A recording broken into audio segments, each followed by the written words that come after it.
Welcome everyone to panel one. Today we are joined by Shelagh L. from Adco, Jyoti Sidhu from Ballard, David Wares from GHGSat, and Shanyn Bzowey from Suncor. And who better to explain who they are, their roles, and their organizations better than the panelists themselves. So Shelagh, maybe you can start us off. Sure. My name is Shelagh and I work for Adco. My role is Director of HR. And it includes things like recruiting, onboarding, leadership development, skill development, performance management, succession, and employee engagement / experience. Thank you, Shelagh. And Jyoti, what about yourself and your organization? Thank you. My name is Jyoti Sidhu. I'm a Senior Vice President at Ballard Power Systems. Ballard is a pioneer in PEM fuel cell production and delivery. So our vision is to actually deliver fuel cell power for sustainable future. So all about energy. We have been at it for 43 years right now. Canadian company, of course, we're becoming global. As far as my role goes, I have been with the organization for 21 years, long time, probably especially in younger generation's minds, I would say.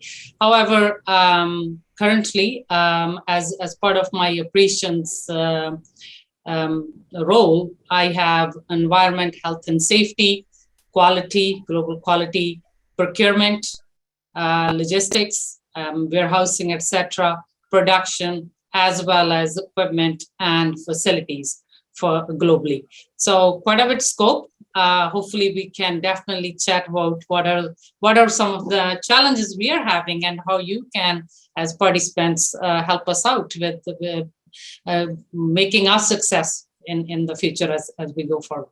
Thank you. Thank you, Jyoti. I look forward to it. And David, what about yourself and your organization? Yeah, hi, I'm David Wares. I'm with GHGSat, and we are a service provider. So we are providing methane monitoring services utilizing our own satellites, as well as aircraft and analytics, using some public data that's available.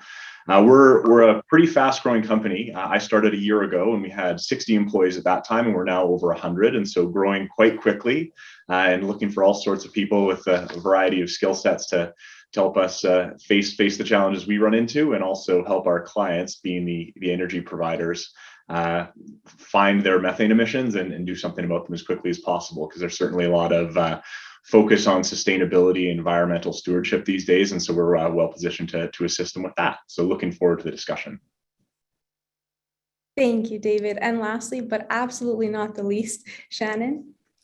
Thank you so much, and good afternoon, everyone. My name is Shanyn Bzowey. I'm the Director of Future of Work in Suncor's Human Resources team. Suncor is an integrated energy company. We're headquartered in Calgary, and we have a global team of approximately 18,000 employees. Our operations include oil sands development, production and upgrading, offshore oil and gas, refining in Canada and the US, as well as our Petro-Canada retail network of gas stations. We care about responsibly developing our petroleum resources while growing a renewable energy portfolio and advancing the transition to a low emissions future. In my role specifically, I'm responsible for understanding the workforce implications and emerging skill requirements as a result of our corporate strategy and digital transformation initiatives underway. With this understanding, we're tasked with developing programs and initiatives, including upskilling programs to ensure our employees are ready for the future. And I look forward to sharing and learning from my fellow panelists today. Well, thank you, panelists, very much for that. Now that we've understood who you are and where your organization is in the energy mix, I think we can get to the more juicier parts of the conversation. So everyone may have seen or may have heard that this panel is titled Future Forward, Employer Needs in a Changing World.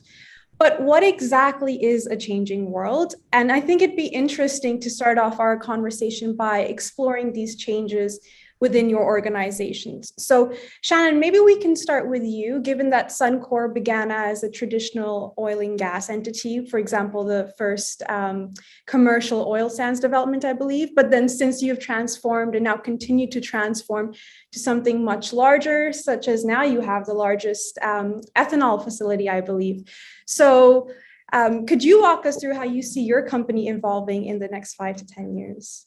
Yeah, that's great. You've done some great research on Suncor to start, so thank you for that.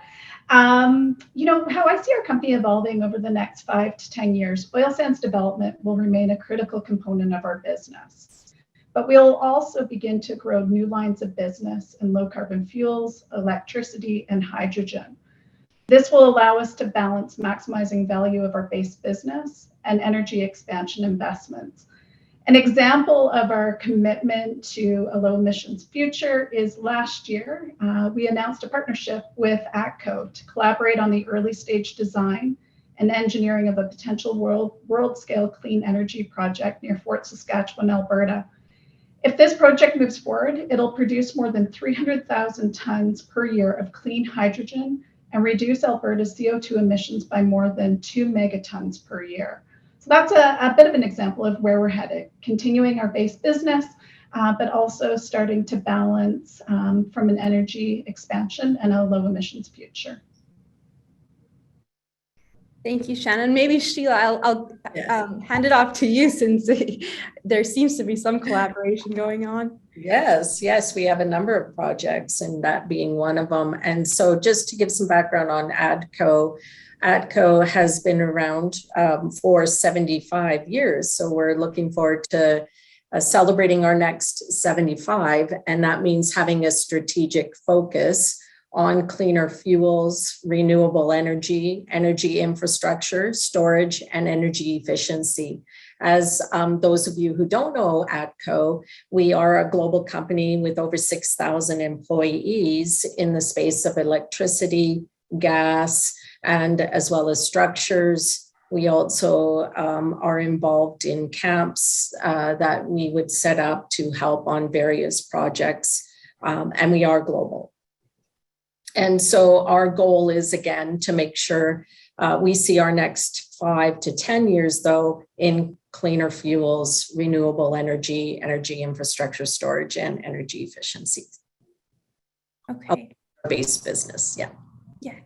Well, and Jyoti and Dave, I think your organizations are positioned a little differently in the sense that they may have already been ahead of the curve when it comes to the cleaner, low emission energy industry, because you've started at that point, really, right? So would you say that the pace of change occurring in your organization is different over the next 5 to 10 years, or do you think you are also being as disruptive as the more traditional companies, and you're doing it at a different pace? Maybe you could give us insights about that. And Dave, you could kick it off and we could pass it off to Jyoti after.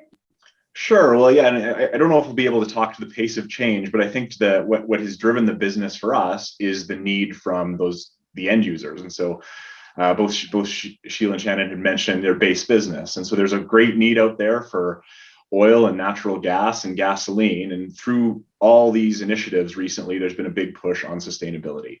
So, the business case for us is how can we help operators find their methane leaks quicker? And so I think that was the problem we're trying to solve. So then you take a step back and start to evaluate, okay, how can we most effectively do that?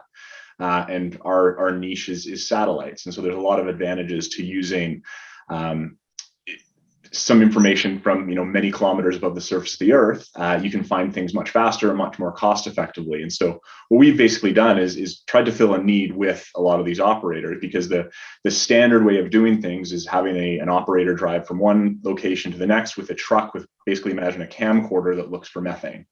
Now, it's a very effective way to find leaks, but it's very time consuming. And as you can imagine, putting somebody on the highway behind a truck, there's safety exposure, there's emissions you're creating just by trying to remove emissions. So I think just looking at different ways to tackle the problem. And, obviously we've had lots of great partners working through us to continue to develop our technology. So back to your question of, velocity and how we see things changing, I think the demand is just increasing.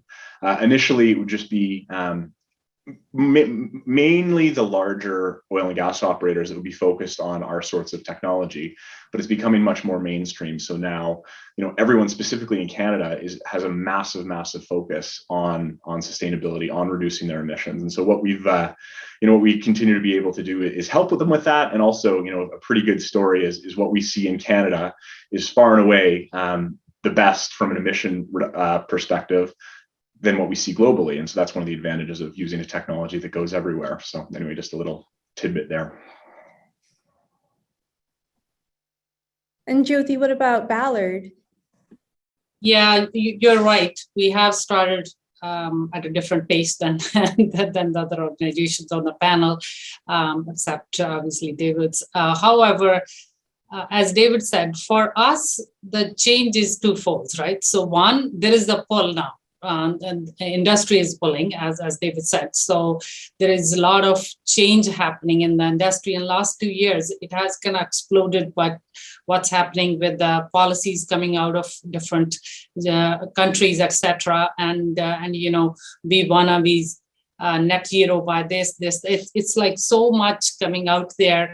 For us, our product, one of the barriers is a hydrogen infrastructure, and there is a lot of investment going on into hydrogen infrastructure outside Canada, actually. And I would want to be transparent. We at Ballard, we found Canada was lagging compared to the other countries, to be honest with you. And when it came to policies, etc., being a Canadian organization, we would have loved to see our own product on Canadian roads, etc.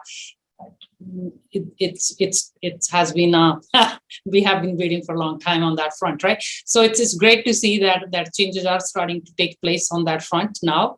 Other part for us where the change is happening, Ballard is a very engineering focused organization, research and development. I mean, we are over 1,000 people currently, and the majority of, I would say, 60 to 70% of our employee base is engineering, right? So different type of engineering. We are making a switch to be a manufacturing organization. So there is a switch right there happening right now because of the demand out there. And third thing, actually, I would say we are becoming a very global organization compared to before. So there is a number of opportunities that within that space we are seeing as well. So that's so pace for us has never been slow, but it has been it has picked up a lot. Me being at 21 years in the organization, every year I come out and say, wow, that was a hell of a year. And you step into the next one and it continues to go crazy and crazy in a good way. Thanks. Well, Jyoti, I'm glad you mentioned that your experience of 20 years, right, within Ballard, and you're right, you firsthand have seen how the nature of jobs have changed. And then you alluded to the fact that engineering may have been a focus area before, but now you're moving towards manufacturing. So could you provide us with a sense of how the types of jobs within what used to be the engineering, but now manufacturing, are going to be changing? What types of jobs can we expect to see as new projects start coming online? So we will, if you look at our website still, even currently, and we see it even in coming years, engineering is going to continue to be a pull for us still. We will still continue to do that. However, from a manufacturing perspective, because we are going into high volume manufacturing. So right there, you start to kind of have industrial engineering type of requirements right there. Artificial intelligence, right? So what do you do with the data, and how do you use that? I would say problem solving, critical thinking, and analysts in that area are quite in demand, and they'll continue to do so. At the same time, I would also say, because we are starting to build either JVs or our own joint ventures or our own manufacturing facilities. So how do you make that transition, right? And how do you go into different regulations, etc., that you need to face? What do you do there? So there is a demand changing on that front as well. But at the same time, we are continuing to hire a lot of electrical engineers, continuing to hire mechanical engineers. ESG is a great part, another within our organization. So a lot of push on that front is coming as well. So traditional continues, but adding on more and more into high volume manufacturing type of skill sets right now. Well, you talked about three things that I think are where we can take the conversation. ESG goals, which is a monster of a topic, and we'll get to that eventually. But you did mention that organizations such as Ballard are looking for those who can problem solve and critically think. And that those are buzzwords that I think all of us have on our resume, right? But when someone asks us, what is critical thinking? What is problem solving? That's a really vague word for us to explain and for organizations to explain. So I think I'd like to just discuss a little bit more about what is critical thinking, what is problem solving, and Shelagh, would you care to tackle that first? Sure. I usually categorize it in a number of sections, so I'll just go in and do a deep dive if you're okay with that, and explain first on critical thinking. It's about balancing shareholders, and that means balancing the needs of multiple shareholders themselves. It also means cultivating innovation, and that's creating new and better ways for organizations to be successful. Sorry about that. Having a global perspective, and that's taking a broader view of approaching ideas and issues that come up. It also means having strategic vision, and that's seeking ahead to possibilities, translating them into breakthrough strategies. That's important for us in what we're seeking. Results means aligning execution, planning, prioritizing work to meet commitments. It means ensuring accountability, which is holding yourself and others accountable. For people, it means managing conflict, engaging and inspiring others, navigating your networks, making sure you're persuading. And on self, it also means growth mindset, open to learning. It means having courage, being nimble, situation adaptability. And overall, doesn't matter what level you are, whether you're an engineer or in IT, it's really important that it's simply not about what you do. It's also about what you learn, because skill development is what we don't know yet. And what type of skills you really need to zone in on is what we're offering opportunity for people to open up and learn with us. Shanyn, I saw you nodding along. Do you agree with what Shelagh has been saying? Do those words mean similar things for Suncor, or are they a little different? Yeah, very much it resonates. So when we look at emerging skill requirements, when we think broadly across the workforce, there's definitely new talent segments that are emerging around digital talent. When you think about data scientists, data engineers, process automation, cybersecurity, for example. But when we look cross-cutting skills, regardless of your profession of discipline, what was really resonating in what was being said is critical thinking and analysis, complex problem solving, definitely there, as well as data literacy and data analytics. And then we see an amplification as the world work becomes more sophisticated and more complex, and the more repetitive tasks, technology will take those tasks over. The future worker is more sophisticated. So we see an amplification of what we call human essential skills: collaboration, agility, resilience, curiosity, and a desire for lifelong learning. So what the other panelists are saying absolutely resonates with what we're seeing as well. And Dave, I think, like Shanyn was talking about, there is that automation, the digitization, data scientists. I think that very much, at least in my mind, resonates with the work that GHGSat is doing and the types of jobs that they would need to help their clients meet their goals, right, that they have in mind. And so do you see these types of jobs changing over time as technology starts evolving with the blink of the eye? Well, I think they're needed today. Like if I look at my journey in my career, 10 years ago, I spent 10 years prior to this in drilling.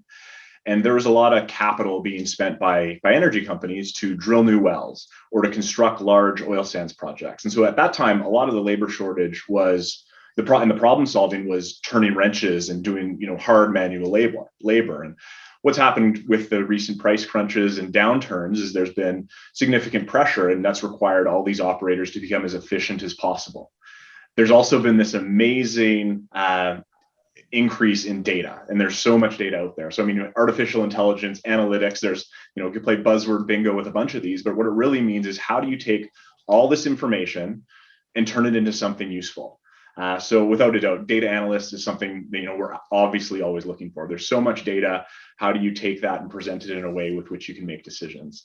I know there's a lot of different software platforms, but even seeing people with the ability to use things like Tableau or Power BI or some of these tools, like I try not to consider myself old, but unfortunately I am. And a lot of these skills are things that I just missed. In university, we were just getting into Excel, and that was kind of like the depth of what we're at. There's so many of these tools now that are critical to the success of helping people like myself understand what's underneath the hood of all this data. To again, instead of deploying all that capital to just drill more wells, how do we drill fewer wells but still create the same amount of production of oil and natural gas? So yeah, I mean, I think that's the trend we've seen. And how do I expect that to change over the next number of years? Well, I think everyone's still trying to figure out that problem.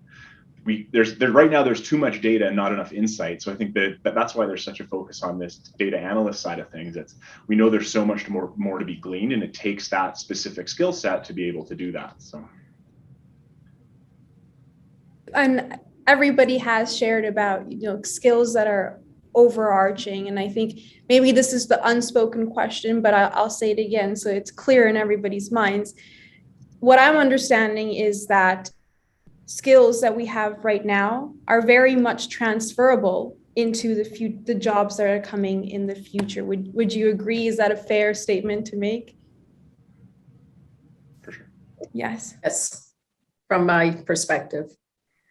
I feel, there is looking at where you add on to your current skills is where you need to be that lifelong learner, because what you have today, just as we were talking about, isn't necessarily tomorrow.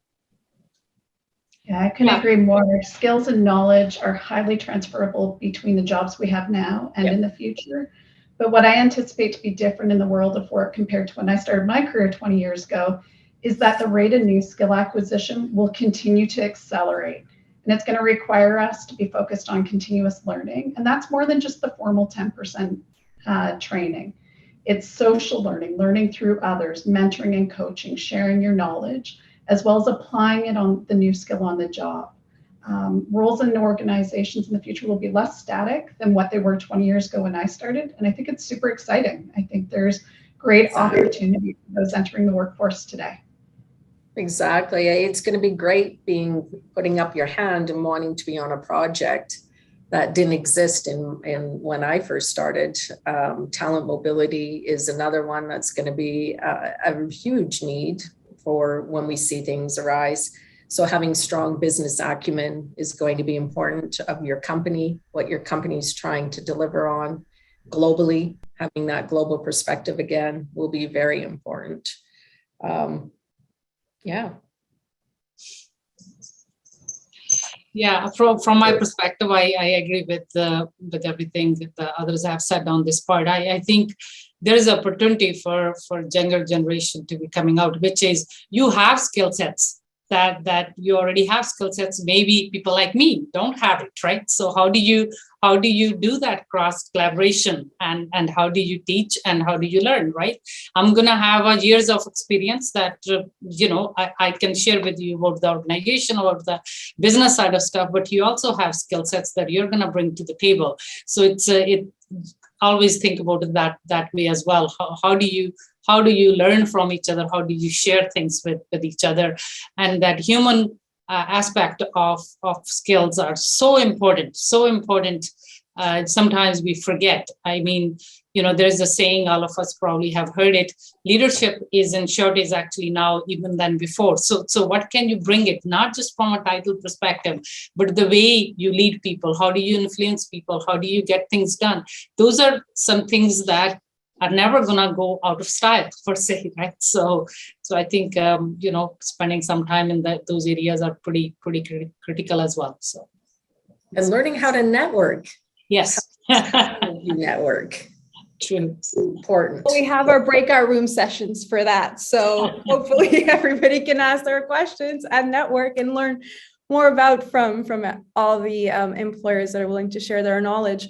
But we've been talking about, I think what I'd like to say is that a lot of people in the audience, especially young professionals and those entering the industry right now, we're probably thinking, oh snap, it takes 2 to 4 years to get an education degree, but in that time change is occurring, and the job that I've taken this degree for may not even be there, right? So maybe it's less of pressure to get the right degree, but more of the hands-on, personable attributes and skills and competencies that are more important.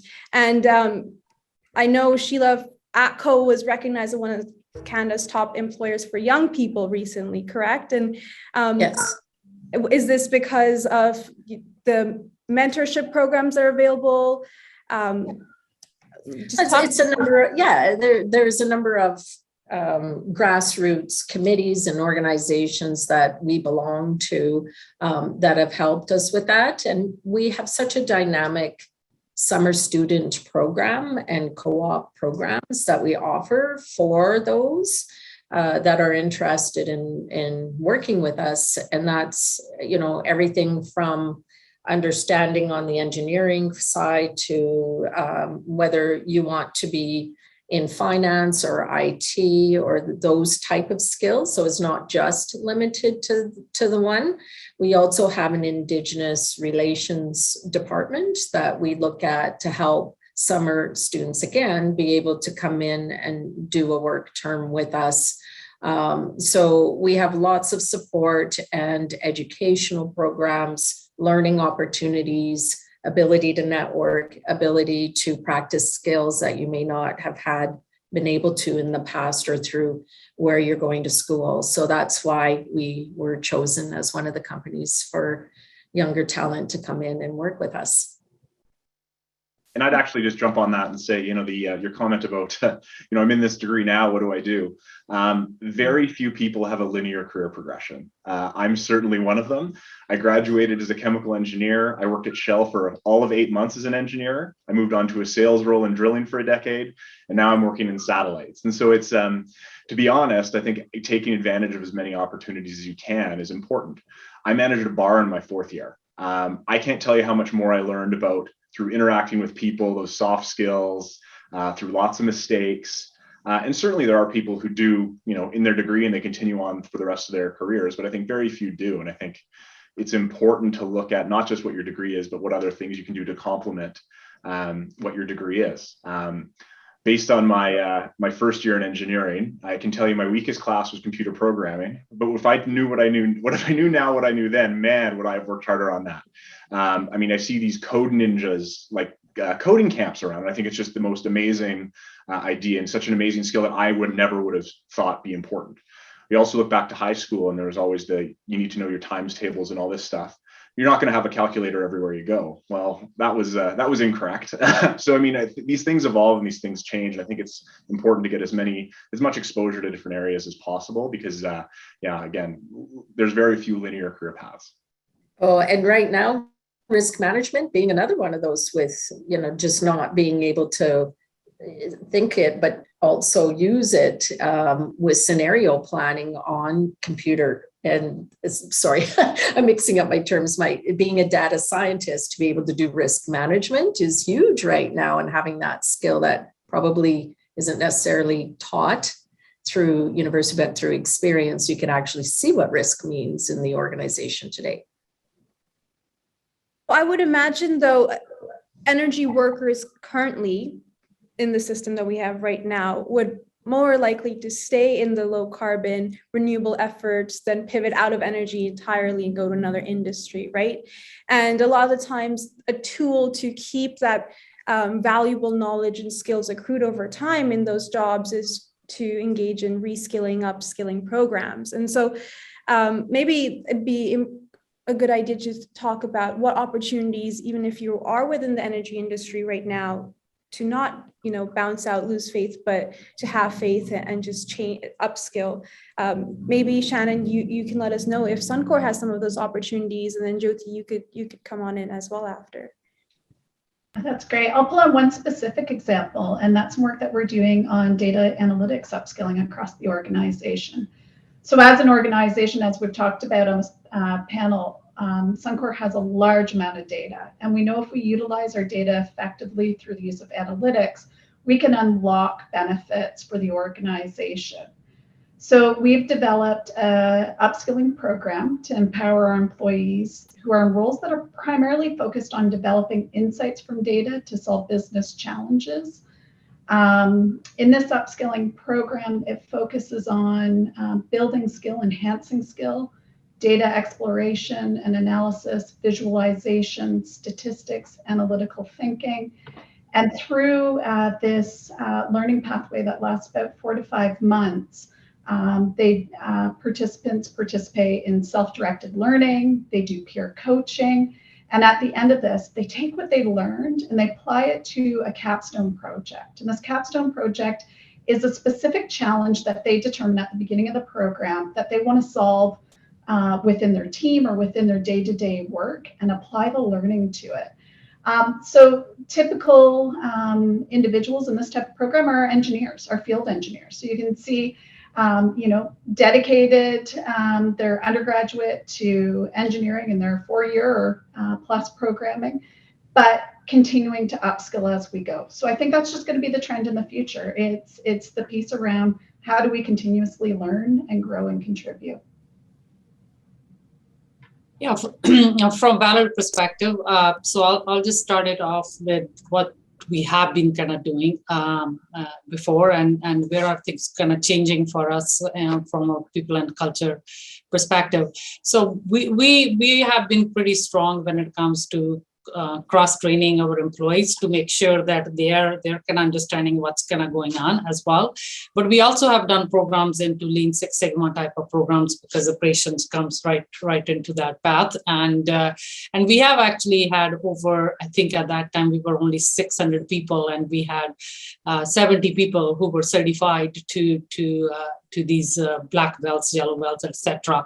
And that program has continued over the years. Like last year, we had 850 new ideas brought by 800 people. So it says a lot actually, and how we are progressing through that. What we are also doing, and when we are doing mergers and acquisitions, we do small ones. These ones, nothing big has happened till now.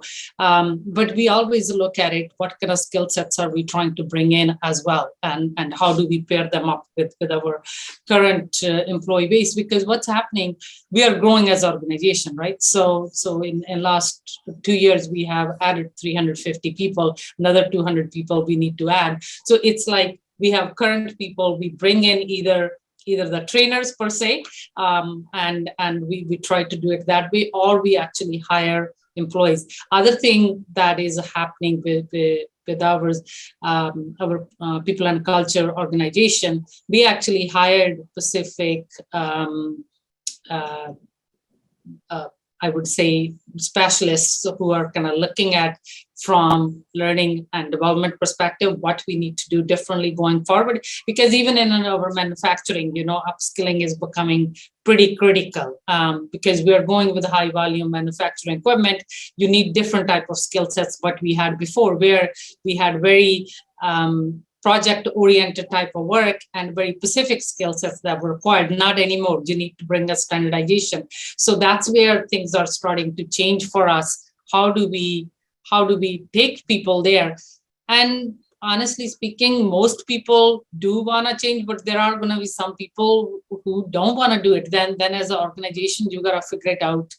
Where do they fit best, or what is the right decision on that front, right? So those are the secondary type of things that we don't talk here, but that's also part of what we need to do going forward as well, right? So, yeah. And we also, of course, we pay for the education and stuff like that as well if the employees want to see it. Sorry, go ahead. Yeah, no, sorry to jump in there, but yeah, I think at our organization, the fact we are smaller, we have to be quite nimble, and you actually have to wear a bunch of different hats. There isn't necessarily a specialist for every single task, and so you actually find a lot of these tasks that it's not really anybody's responsibility, so it's everyone's responsibility. And we need the ability to learn how to do new and different things. And yeah, same thing. You have to find the training to make sure you're doing it the way you need. But there's a lot of a lot of interesting kind of corner cases where you have those discussions. Well, is this operations or is this business development? Is this sales or is this finance? And I think that there's a lot of that in every organization. There's a lot of stuff that doesn't fall right under the job description you need, and it's just kind of taking on some of those tasks yourself and learning through the process and being a little uncomfortable. That's some of the learning is doing it that way, though, like when you're learning in the flow of work so that you can take on that experience, and then lessons learned help you get to the next phase of where you need to go, iterate. You just don't learn and be perfect at it when you start. That's my 2 cents on that.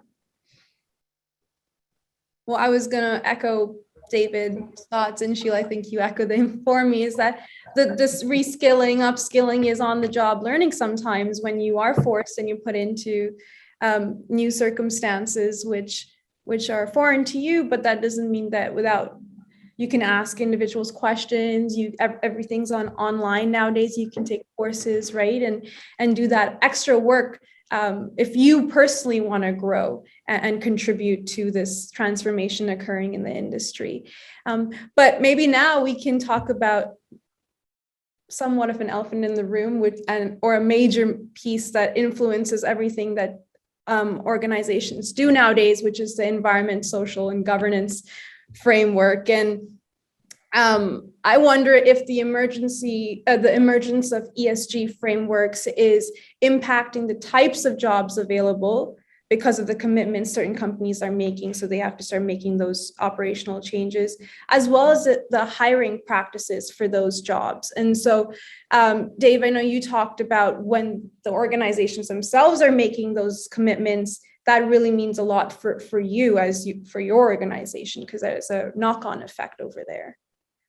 Yeah, I think that the trends we're seeing from our side is before, the person you would call on would be someone in regulatory or maybe an environmental person, so the HSE, so health, safety, and environment. And I mean, ESG has just changed where now the vast majority of companies are releasing sustainability reports, and they have chief sustainability officers or people in charge of that whole idea of sustainability. And so I think there's a whole new, it is really there aren't a lot of 30-year specialists in sustainability, but there are a lot of people who have recently taken more training or through other paths within the organization started to take this on. And I think that they're trying to figure out what the best methods are, because we're very fortunate in Canada and that the regulatory regime is very strong, and because of that we have some of the best standards for producing oil and gas in the world. And so with that, there's a lot. The first question is, do they need to change anything? And I think there's this assumption that everyone just needs to do more, but I think there's a lot of good practices that people have undertaken right now. It's just about finding efficiencies in a lot of ways. So kind of bouncing around a little bit, but I think with sustainability, what we're finding is there's more focused time and energy on these problems. And when there's more focused time and energy, I think the results do improve a little bit in turn. So. And Sheila, I know Adco has a few ESG goals. A couple that I know of are supporting the energy transition, reducing the GHG emission, for one. Number 2, promoting inclusive growth in your workforce and communities, right? And if we put those together, are those, or I guess first question, can we put those together? Do those commitments for low carbon, reducing GHG emissions, and workforce, the way you grow your workforce, is that something you can reconcile, or are they two disparate, separate goals?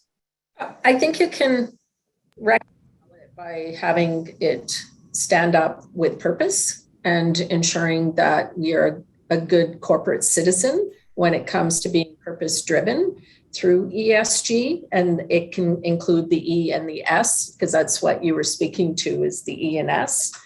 If you separate it a bit, what you need in the E side of the equation is just making sure skill development occurs when it comes to things like solar, wind, batteries, hydrogen, carbon capture, RNG. That's being a good corporate citizen and making sure that we are paying attention to that. And we do have certain metrics that we're trying to achieve.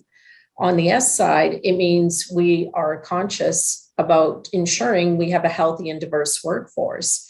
And that means we connect in with our grassroots committees, trusted partners, association, advisory boards, and looking to review our minority and female representation.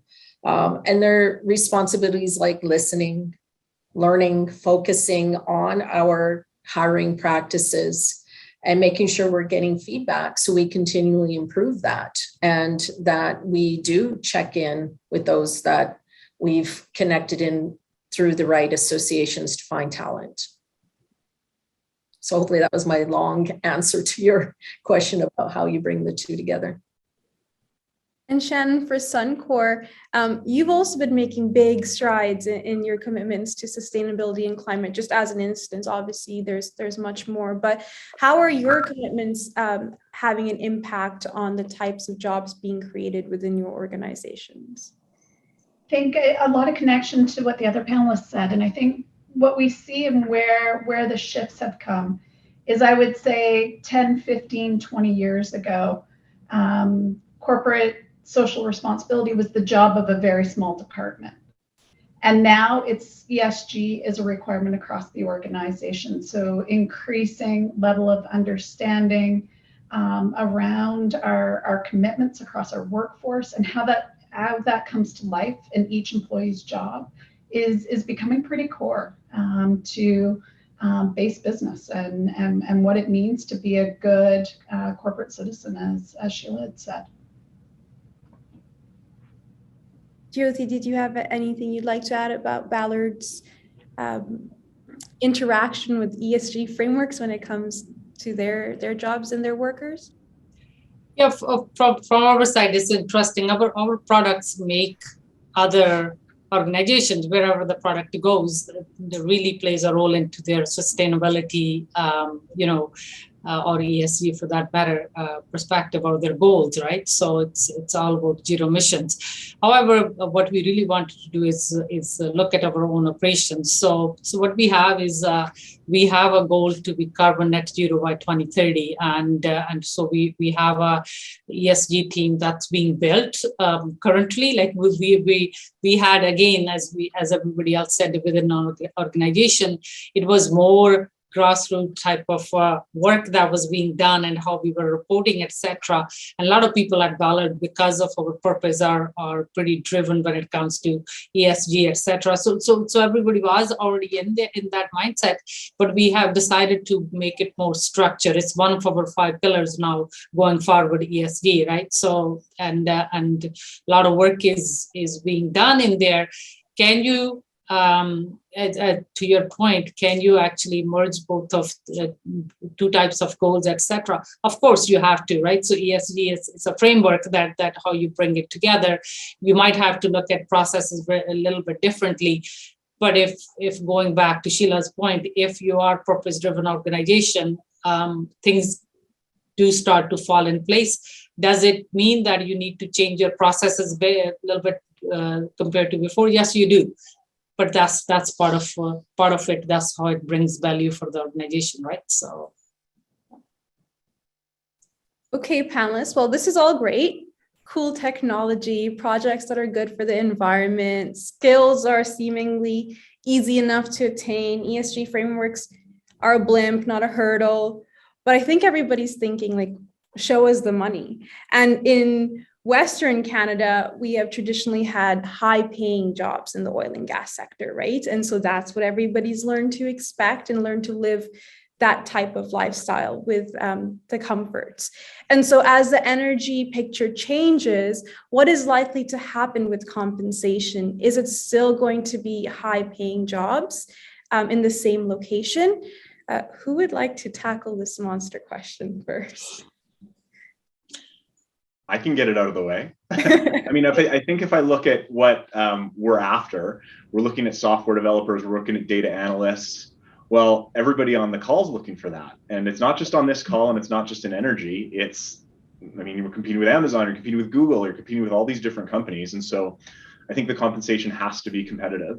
One of the great, advantages to me is where people can live. I live in Calgary. I think it's a fantastic place to live. We talk here about our peers in Vancouver and Toronto and Seattle. So I mean, it is relative. There's the amount you make, there's the amount you take home, and there's the amount you have after you pay all your bills. And so, I find that with a lot of those discussions, there is, you can't just look at the gross amount. You need to look at the net amount. But at the same point, you have to be in the ballpark. And so, I think we found quite good success. And I think to say, is the money there? I think the money is absolutely there.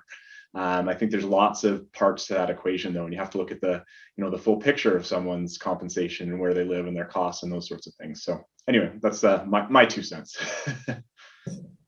I would agree. I anticipate that a continued employee value proposition of working in the energy industry will be an excellent total rewards package. That's your base pay, benefits, pension, but it's more than that. Right? We all know we want to feel purpose in our work. We want to feel challenged in our work. So I think a more important element of the employee value proposition of the energy industry is being part of something that's new and changing and growing. And then as far as energy jobs and where they're going to be, I believe Western Canada will continue to be a key region for energy jobs in the future. We have a talented, highly skilled workforce that's already here, and we're ready and willing to contribute to the long-term success of the Canadian industry. And adding on to that, it's not just about pay, it's about the benefits and what the organization offers you internally when it comes to your wellness or when it comes to opportunities and learning opportunities, development, career trajectory within the organization. Those are all things that we all crave. Belonging, I belong, I'm not on my own. And so it's about understanding what you need. It's meeting you where you're at, whether if you want a gig where you're just working temporarily, designing a comp package for that opportunity to, if you want a career trajectory and having that ability to know the company is going to work with you on that. Yeah, from my point of view, I mean, everybody else has had a great points. It's not about just one number. It's a total comp package that we should be looking at it, regardless it's newcomers or people like us. If it goes for everybody. One thing I usually say to people in my organization, even here, is how many of us can go home and say we are able to make a difference for generations to come. Not every job provides us that, right? So that means a lot, right? So we want to have it comes back to a purpose-driven organization and this sector, what we have been talking about is all about that. It's how do we leave it better than what we received, so to speak, when it comes to our world, right? So I think, and you need to stay competitive. It's no doubt about that. Jobs, but at one point you did bring it up, which was, where do we have those jobs? Well, situation change. People are more mobile, right? So, and I would assume number of people are willing to make those changes, especially when you're starting to enter, the job market at that point. And you might be willing to go somewhere else because you're looking at the organization that provides you what, from a comp perspective, you're looking at it, but it provides you a satisfaction, it provides you belonging, it provides you purpose to go by and make a difference. So I think there is a number of ways to look at it, and I would encourage everybody who's trying to make that transition or trying to enter the market, look at it from a full perspective, not just purely that number that every 2 weeks comes on a paycheck or whatever we want to call it, right? So thank you. For my generation, I think that's very much what we do look for. Of course, we've also become accustomed to a higher standard of living, so that is there at the back of our mind. But like you were saying, we do place a lot of importance, and we appreciate that at the end of the day, we go back and when we sleep, we know that we've contributed to a better world, because our world is in trouble right now, right? So for us, those are the values that we are looking for. And I think it's comforting to hear that your organizations are places that we can do the work, we can feed ourselves, and we can be happy with what we're doing. So Shelagh, Jyoti, Dave, and Shanyn, thank you so very much for allowing us to pick your brain on employers' needs in a changing world. I have no doubt that you've provided all of us with that hope that I was talking about, that everyone can reap the benefits for this new energy transition that's taking place. So that is all we have time for today, unfortunately, but I will pass the mic back over to Justin, and he's going to take us on to panel number 2.